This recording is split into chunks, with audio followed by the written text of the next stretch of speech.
જામનગરમાં 14 વર્ષની સગીરા પર દુષ્કર્મનો મામલો સામે આવ્યો। સગીરાને પેટમાં દુખાવો થતા સારવાર માટે હોસ્પિટલ ખસેડાઈ। તબીબી તપાસ દરમિયાન સગીરા ગર્ભવતી હોવાનું બહાર આવ્યું। પરિવારે સમગ્ર મામલે પોલીસનો સંપર્ક કર્યો। શબ્બીર અબ્બાસ મહુર સામે ફરિયાદ નોંધાઈ। મિત્રતા કેળવી સગીરા સાથે દુષ્કર્મ આચર્યું હોવાનો આરોપ। સિટી ડિવિઝન પોલીસે ગુનો નોંધી તપાસ હાથ ધરી। પોલીસે ગણતરીના કલાકોમાં આરોપીની ધરપકડ કરી। આરોપી સામે બીએનએસ અને પીઓસીએસઓ એક્ટ હેઠળ ગુનો નોંધાયો। આગળની કાયદાકીય કાર્યવાહી અને તપાસ ચાલુ છે।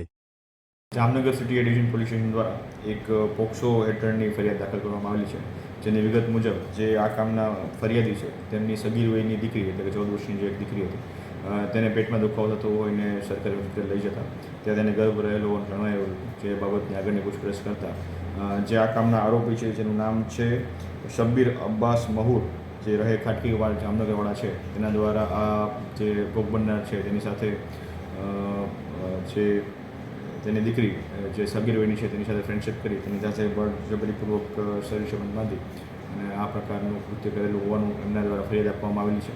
જેને અનુસંધાને સિટી ડિવિઝન પોલીસ સ્ટેશનમાં ભારતીય ન્યાય સંહિતાની કલમ 64(2) તેમજ 65(1) તેમજ પોક્સો એક્ટની કલમ 4, 6 અને 12 મુજબનો ગુનો દાખલ કરવામાં આવેલો છે।